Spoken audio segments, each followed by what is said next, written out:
Visi zina, ka ASV militāriem spēkiem ir 6 bruņoto spēku veidi – armija, jūras spēki, jūras kājnieki, gaisa spēki, krasta apsardze un kosmosa spēki. Un visi pieņem, ka Amerikas vara tiek demonstrēta vienā veidā – ar vairāku miljardu dolāru lidmašīnu bāzes kuģiem, neredzamajiem iznīcinātājiem, jūras kājnieku bataljoniem, kas izlaužas cauri durvīm. Bet ieskatieties tuvāk Pentagona jaunākajā budžeta pieprasījumā. Tur kaut kas nav īsti pareizi. Anomālija. Milzīga naudas kaudze, kas ir lielāka nekā viss ASV jūras kājnieku korpusa gada budžets. Tā nepieder armijai, tā nepieder jūras spēkiem un tā nepieder gaisa spēkiem. Tā finansē biroju, par kuru lielākā daļa amerikāņu nekad nav dzirdējuši. Šī biroja uzdevums ir cīnīties nākamajā karā par Taivānu. To sauc par aizsardzības autonomās karadarbības grupu, saīsinājumā DOG. Tā tika izveidota slepenībā, par to nekad netika balsots, un tā ir ASV karadarbības nākotne. Jautājums nav par to, vai tas darbojas, bet gan kam tas pakļaujas, kad tas darbojas. Kad Pentagonā tika publiskots gandrīz $1 triljona budžeta pieprasījums 2027. fiskālajam gadam, summa, kas pārsniedz visas Šveices IKP, aizsardzības žurnālisti darīja to, ko vienmēr. Viņi uzreiz pāršķīra uz sadaļu par lidmašīnu bāzes kuģiem un iznīcinātājiem. Viņi pārskatīja kopsummas un devās mājās. Taču šajā dokumentā bija paslēgta viena pozīcija, ko neviens negaidīja. F-35 programma tiek samazināta svarīgās jomās. Lidmašīnu bāzes kuģu būvniecība tiek vēl vairāk atlikta. Vecākās Reaper dronu eskadras tiek izņemtas no aprites ātrāk nekā sākotnēji plānots. Novekojušās sistēmas tiek aizkavētas, samazinātas vai pārstrukturētas. Taču kaut kādā veidā kopējais budžets ir pieaudzis. Tāda izaugsme nenotiek aizsardzības nozarē, ne miera laikā un noteikti ne šādā mērogā. Jūs nevarat samazināt iznīcinātāju skaitu, aizkavēt aviācijas bāzes kuģus, palēnināt kuģu būvi un norakstīt vecākas sistēmas, vienlaikus palielinot izdevumus līdz vēsturiskiem augstumiem. Aritmētika darbojas tikai vienā virzienā. Milzīga naudas summa tiek izņemta no vecā arsenāla un novirzīta kaut kam citam. Kaut kas, kas neparādās nevienā no budžeta pozīcijām. Aizsardzības nozares specializētie izdevumi to palaida garām, kabeļtelevīzijas ziņu sižeti to palaida garām. Pat kongresa darbinieki, kuri rakstīja grozījumus, to palaida garām, jo nauda neatradās tur, kur viņi to bija gaidījuši. Tātad, ja Pentagons samazina vecā spēka daļas, vienlaikus tērējot vairāk naudas nekā jebkad agrāk, rodas acīmredzams jautājums – ko viņi patiesībā būvē? Tas, kas padarīja šo anomāliju tik dīvainu, nebija tikai tās apmērs, bet arī ātrums. Galvenās Pentagona budžeta izmaiņas parasti notiek lēni, vairāku gadu vai pat 10 gažu laikā. Veselas kongresa karjeras tiek veidotas, lai aizsargātu esošās programmas no traucējumiem. F-22 ražošanas apjoma palielināšana prasīja vairākus gadus. Ford klases kuģu nepieciešamības pamatošana prasīja gadus. Pat veco sistēmu atcelšana parasti pārvēršas par politisku cīņu. Bet šī nauda tika pārvietota citādi. Gandrīz tā, it kā Pentagons ticētu, ka tam drīz beigsies laiks. Tas pilnībā maina budžeta nozīmi, jo birokrātijas atsakās no inerces tikai 2 gadījumos – katastrofālas neveiksmes vai draudošu briesmu gadījumā. Katrs dolārs Pentagonā ir kaut kur piešķirts. Katra nodaļa, sākot no armijas līdz kosmosa spēkiem un krasta apsardzei, saņem savu daļu. Bet segālo operāciju pavēlniecība, jeb SOCOM, ir atšķirīga. Tā vada valsts visjutīgākās misijas – cīņa pret terorismu, ķīlnieku glābšanu, tiešas darbības pret augstas vērtības mērķiem. Tā ir savas iepirkumu pilnvaras un savas iepirkumu procedūras. Ir sena vēsture ar sistēmu ieviešanu, par kurām neviens ārpus pašas iestādes nedzird līdz pat vairākiem gadiem vēlāk. Šajā komandā bija birojs, kura budžets 2025. gadā bija $225,9 miljoni. 2027. fiskālajam gadam Pentagons ir pieprasījis $54,6 miljardus tam pašam birojam. Un šis miljards nav drukas kļūda. Tas ir 24,000% pieaugums vienā budžeta ciklā, 12 mēnešos. Tas ir lielākais gada pieaugums jebkurai programmai vai birojam visā Pentagonā. Salīdziniet to ar jūras kājniekiem. Viņu pieprasījums tajā pašā gadā bija 52,8 miljardi. Katrs jūras kājnieks bāzē visā pasaulē – helikopteri, amfībiju kuģi, algas, apmācības – viss tiek finansēts aptuveni tādā pašā apjomā kā šī anomālija. Tajā pašā budžeta pieprasījumā bija vēl viens jaunums. Atsevišķs izdalījums autonomajām sistēmām visā aizsardzības departamentā. Miljardi gaisa droniem, autonomajiem virsūdens kuģiem, zemes robotiem un programmatūrai, kas tos visus savieno. Tāds naudas daudzums nerodas nejauši. Viss tajā ir apzināts. Galamērķis, atrašanās vieta, summa. Kāds Pentagonā paraksta čekus, un viņi ir nolēmuši, ka nākamo karu nevarēs izcīnīt ar esošajiem krājumiem. Ar to vienkārši nepietiek. Seko naudai, un tā aizved pie programmas ar nosaukumu Replikators. Lielākajai daļai Pentagonā programma ir nosaukumi, kas radīti, lai tos aizmirstu. Akronīmi uz akronīmiem. Bet Replikators ir citāds. Nosaukums pats par sevi daudz pasaka. Tas nozīmē tieši to, kā izklausās. Sistēma, kas paredzēta, lai ātri un lielā apjomā ražotu tūkstošiem identisku vienību. Replikatori tika paziņots 2023. gada augustā. Mērķis ir aptuveni 2 gadu laikā izvietot tūkstošiem norakstāmu autonomu sistēmu vairākās jomās. Norakstāms ir atslēgvārds. Pentagonā šis termins nozīmē kaut ko tādu, ko militāristi sagaida, ka tas tiks iznīcināts. Ierocis, kuru ir pietiekami lēti zaudēt. Pretstats F-35. Tradicionālā Pentagona iepirkumu sistēma darbojas caur JCIDS, apvienoto spēju integrācijas un izstrādes sistēmu. Šeit notiek apstiprināšanas paneļi un testēšanas pārskati, kā arī neskaitāmās kongresa uzraudzības komitejas. Parasta lielas ASV ieroču sistēmas izstrādes termiņš ir 7 līdz 10 gadi. F-35 programma tika uzsākta 2001. gadā. Pirmā eskadra sasniedza sākotnējo kaujas gatavību tikai 2015. gadā. 14 gadi Replikatoru mērķis bija 18 līdz 24 mēneši. Lai iekļautos šajā termiņā, Replikatoru pilnībā izlaida JCIDS. Tika izmantotas īpašas iepirkuma pilnvaras, ko Pentagons parasti atstāja ārkārtas situācijām. Pentagons solīja tūkstošiem sistēmu līdz 2025. gadam. Programmu uzraugošie analītiķi secināja, ka tikai 100 sistēmu tika sasniegts nozīmīgs gatavības līmenis. Tas bija saistīts ar aparatūras problēmām, piegādes ķēdes traucējumiem un programmatūras kļūmēm, kā arī citiem faktoriem. Tad Ukraina mainīja visu. Lēti kvadrokopteri sāka iznīcināt miljonus vērtus tankus. Tas, kas 2022. gadā sākās kā gaidīta Krievijas uzvara ar konvencionālajiem spēkiem, pārvērtās par dronu vadītu karu. Jūras droni atspieda Melnās jūras floti, un decentralizētā ražošana apsteidza tradicionālos aizsardzības nozares darbuzņēmējus. Līdz 2025. gadam Ukraina, kā ziņots, ražoja līdz pat 100 000 lētu, viegli aizvietojumu sistēmu mēnesī. Droni, kas maksā mazāk nekā lietots automobīlis, iznīcināja ieroču sistēmas būvētas gadu desmitiem. Šī atziņa sagrāva gadu desmitiem ilgušos Pentagona pieņēmumus, jo tāda pati vienādojuma loģika varētu darboties arī pret amerikāņu lidmašīnu bāzes kuģiem, iznīcinātājiem un tankiem. Tāpēc, nevis izbeidzot Replikatoru pēc tam, kad tas nesasniedza mērķus, Pentagons paplašināja šo ideju. Replikatoru nebija galīgā programma. Tā bija prototips.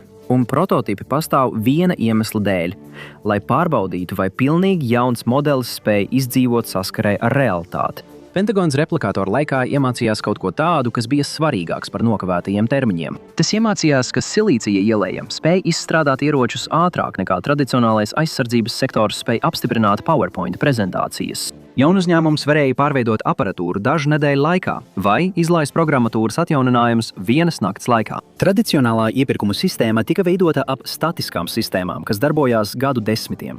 Autonomā karadarbība mainās pārāk ātri, lai šis modelis varētu izdzīvot. Autonomija maina to, kas patiesībā ir ierocis. Lielāko daļu mūsdienu militārās vēstures platforma bija centrālais elements – tanks, eskadras mīnu kuģis, neredzamais bumbvedējs. Fiziskā ierīce bija vērtības nesējs. Tagad programmatūram ir svarīgāka par šasiju, kas to nes. Drona rāmi var nomainīt dažu stundu laikā. Autonomijas sistēma, kas koordinē tūkstošiem sistēmu, to nevar. Tas nozīmē, ka Pentagons sāk izturēties pret kodu, tāpat kā agrāk pret kodola zemūdenēm, kā stratēģisku priekšrocību, kas spēj noteikt varas līdzsvaru. Anduril, Shield AI, Saronic, Skydio – lielāko daļu no tiem dibināja programmatūras inženieri un jaunuzņēmumu dibinātāji, nevis tradicionālie aizsardzības nozares vadītāji. Anduril ir visskaidrākais piemērs. Uzņēmumu 2017. gadā dibināja Palmeris Lakijs, pēc tam, kad viņš pārdeva Oculus uzņēmumam Facebook. un tas gandrīz uzreiz pārgāja no virtuālās realitātes uz aizsardzības tehnoloģijām. Dažu gadu laikā tas ieguva līgumus simtiem miljonu, vēlāk miljardu apmērā. 2026. gada martā armija piešķīra Anduril visaptverošu vienošanos līdz pat $20 miljardu vērtībā uz 10 gadiem.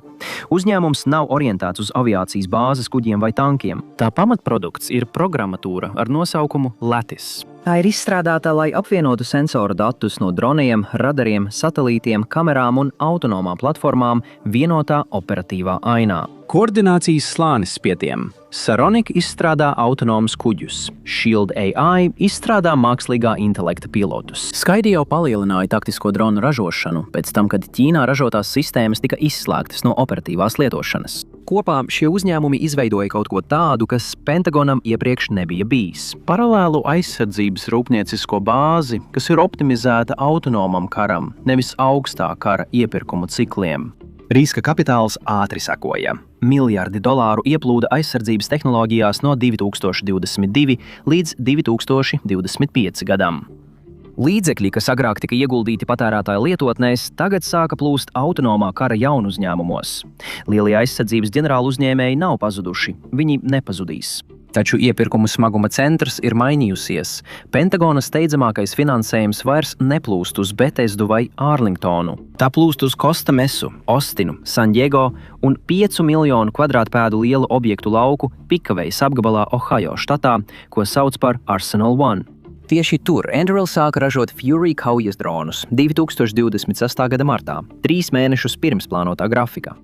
Rūpniecības smaguma centrs sāka pārvietoties no milzīgām kuģu būvētavām uz robotikas rūpnīcām, programmatūras centriem un drona montāžas līnijām. Un līdz ar to sāka mainīties arī Pentagona personāla sistēma. Tā sāka rotēt programmatūras inženierus caur vienotu aizsardzības uzdevumu platformu, ko sauc par Gig Eagle. Nevis karavīri, bet programmētāji. Aptuveni 4500 inženieri bija rotācijā, kad platforma tika palaista 2024. gada aprīlī, un līdz 2025. gada vidum šis skaits pieauga līdz vairāk nekā 13,000. Pentagons vairs nerekrutēja tikai karavīrus. Tas sāka piesaistīt arī programmēšanas kapacitāti. Nevis masveida mobilizācija, bet tikai tīkla mobilizācija. Bet kam tas viss ir domāts? Kāds ienaidnieks prasa spēku, kas vairāk atgādina jaunu uzņēmumu, nevis armiju. Atbilde ir Klusajā okeānā. Gadu desmitiem amerikāņu plānotāji pieņēma, ka Klusais okeāns pieder Amerikas Savienoto Valstu jūras spēkiem. 7. flote ir bijusi dominējošais spēks šajos ūdeņos kopš 1945. gada. Šis pieņēmums sabruka ap 2018. gadu. Ķīnai tagad ir lielākā flote pasaulē pēc kuģu skaita – vairāk nekā 370. Kuģi ASV jūras spēkiem ir mazāk nekā 300. Šī atšķirība ar katru gadu palielinās. Ķīnas kuģu būvētavas var uzbūvēt iznīcinātāji aptuveni uz pusi īsākā laikā nekā Amerikas kuģu būvētavas.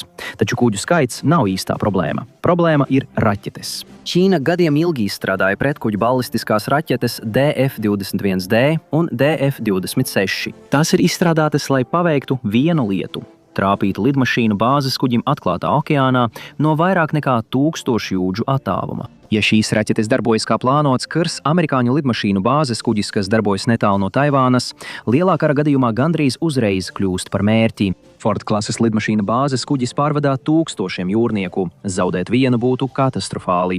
Tāpēc Pentagons pārtrauca mēģinājumus sacensties ar Ķīnu kuģu skaita ziņā.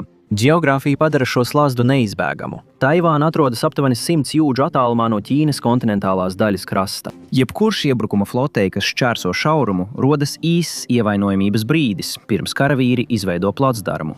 Taču tradicionālā amerikāņu spēka projekcija cieš grūtības raķešu darbības zonā, jo tuvāk amerikāņu spēki tuvojas Taivānai, jo neaizsargātāki viņi kļūst. Jo tālāk viņi paliek, jo grūtāk kļūst iejaukties laikus. Vecais modelis sabrūk ģeogrāfijas dēļ. Vienīgais, kas šo plaisu var mazināt, ir masveidība. Savienotās valstis vairs negatavojas uzvarēt Klusajā okeānā tikai ar lidmašīnu bāzes kuģiem. Tās gatavojas pārpludināt kaujas lauku ar mašīnām. 2024. gada jūnijā admirālis Semjons Paparo šo stratēģiju publiski raksturoja ar vienu frāzi – Hellscape. Es vēlos pārvērst Taivānas šaurumu par bezpilota elles ainavu. Ja Ķīna uzsāk iebrukumu, Amerikas Savienotās valstis nekavējoties apludina šaurumu ar autonomām sistēmām. Tūkstošiem no tām vienkārši gaida. Mērķis ir padarīt Ķīnas lēmumu iebrukt tik sāpīgu, ka Pekina maina savas domas. Viņi vēlas nopirkt Taivānas armijai pietiekami daudz laika, lai sagatavotos un nostiprinātos. Viņi vēlas, lai Amerikas konvencionālie spēki varētu ieņemt pozīcijas bez ārējas spiediena. Skaitļi, kas nepieciešami, lai Hellscape darbotos, ir satriecoši. Šaurumā ir tik daudz autonomo sistēmu, ka neviens Ķīnas kuģis nevar pārvietoties 300 pēdas, neiekļūstot sensoru uztveres laukā vai kaujas galviņas trieciena zonā. Iedomājieties Manhattanas virsmas platību. Katrs parks, katra iela, katrs jumts. Tagad pārklājiet katru kvadrātsolu no šīs salas ar kārtu mazu autonomu ierīču, kas atjaunojas ik pēc 10 minūtēm. Tādu blīvumu prasa Elles ainava. Autonomais karš šādā mērogā nav pieredzēts. Ukraina parādīja šīs nākotnes fragmentus. Elles ainava pārvērš to par industriālu sistēmu, un industriālas sistēmas rada jauna veida militāro aprīkojumu, uzturēšanu ar mašīnas ātrumu. Lidmašīnu bāzes kuģa trieciena grupa var darboties mēnešiem ilgi, pirms nepieciešami apkopes cikli. Autonomais karš nepārtraukti izlieto tehniku, droni avarē, sensori sabojājas, baterijas nolietojas. Elektroniskā kara darbība bojā programmatūru un izdedzina komponentes. Elles ainava darbojas tikai tad, ja rezerves sistēmas nepārtraukti nonāk kaujas zonā ātrāk nekā ienaidnieks tās spēja iznīcināt. Rūpnīcas kļūst par daļu no iznīcināšanas ķēdes. Piegādes ķēdes kļūst par stratēģisko infrastruktūru, programmatūras inženieri kļūst par operatīvajiem resursiem, pēkšņi budžeta cipari iegūst jēgu. Pentagons vairs nefinansē prototipus, tas finansē nākamās paaudzes karadarbību. Tas finansē ražošanu, jo autonomā karadarbība darbojas tikai tad, ja sistēmas jau pastāv pirms kara sākuma. Jūs nevarat ražot spietus pēc tam, kad raķetes jau ir sākušas lidot, bet tieši šeit plāns sastopas ar šķērsli. Katra Amerikas militārā struktūra tika izstrādāta ņemot vērā cilvēka lēmumu pieņemšanas ātrumu. Jūras spēku aviācijas trieciena grupu vada viens admirālis. Gaisa spēku iznīcinātāju spārnu vada pulkvedis. Armijas bataljonu vada pulkvežleitnants. Tie visi tika veidoti balstoties uz komandčēdēm, kuras mēra minūtēs un stundās. Hellscape nedarbojas cilvēka laika mērogā. Ja tūkstošiem autonomu sistēmu vienlaikus pārvietojas pāri Taivānas šaurumam, neviens admirālis nevar individuāli apstiprināt katru kaujas iesaisti. Sistēmām ir jāidentificē draudi, jāsaskaņo atbildes un jāreaģē milisekundēs. Tas prasa pilnīgi atšķirīgu pavēļu struktūru. Tradicionālā militārajā struktūrā doktrīna mainās lēni. Pavēles tiek nodotas pa pakāpēm uz leju. Autonomās sistēmas var mainīt savu uzvedību, izmantojot programmatūras atjauninājumus, kas tiek izplatīti visā pasaulē dažu minūšu laikā. Mērķēšanas modelis, kas pārrakstīts Kalifornijā, var mainīt uzvedību kaujas laukā, Klusā okeāna reģionā, vēl pirms saulēkta. Tas nozīmē, ka nākotnes kari var attīstīties ātrāk nekā cilvēki spēj tos apstrādāt. Nevis tāpēc, ka mašīnas kļuva apzinātas, bet gan tāpēc, ka programmatūras attīstības cikli tagad ir ātrāki nekā pati militārā birokrātija. Pentagona iekšējā doktrīna par autonomijiem ieročiem prasa to, ko amatpersonas dēvē par atbilstošu cilvēka spriestspējas līmeni spēka lietošanā. Šī frāze tika apzināti uzrakstīta neskaidri. Tulkot to ir diezgan vienkārši. Noteikumu kopumu var apstiprināt cilvēks. Admirālis. Uzbrukt jebkuram kuģim šajā ģeogrāfiskajā zonā, kas atbilst šiem klasifikācijas kritērijiem. Tad droni pieņem individuālus lēmumus par kaujas iesaisti šajā zonā. Tas ir vienīgais veids, kā panākt, lai spietu kardarbība darbotos pietiekamā ātrumā. Tas arī ir krasas pārmaiņas salīdzinājumā ar to, kā Amerikas Savienotās valstis ir atļāvušas letālu spēku pielietošanu visā savā mūsdienu vēsturē. Taču pastāv juridiska problēma. Jaunas ASV bruņoto spēku nozares izveide prasa Kongresa pieņemtu likumu, nevis izpildrīkojumu vai Pentagona direktīvu, bet gan likumprojektu, ko pieņem abas palātas un paraksta prezidents. Pēdējais piemērs ir kosmosa spēki 2019. gada decembrī. Nav neviena līdzvērtīga likuma par autonomo karadarbības spēku izveidi. Nav notikušas nekādas publiskas uzklausīšanas par 7. nozares izveidi, nav balsojumu, nav oficiālas dienesta apstiprināšanas. Un tomēr Pentagons jau ir sastādījis budžetu. Tas ir pieņēmis darbā tehnoloģiju uzņēmuma personālu, ir izstrādāts kara plāns Klusā okeāna reģionam, un tas uzdod īsto jautājumu. Ja Kongress nekad nav apstiprinājis jaunu nozari, kas tieši ir šī lieta? Atbilde slēpjas aizsardzības departamenta organizatoriskajās schēmās. Pentagons ir atradis risinājumu. To sauc par apvienoto uzdevumu spēku, komandu struktūru, kurai nav nepieciešams kongresa apstiprinājums.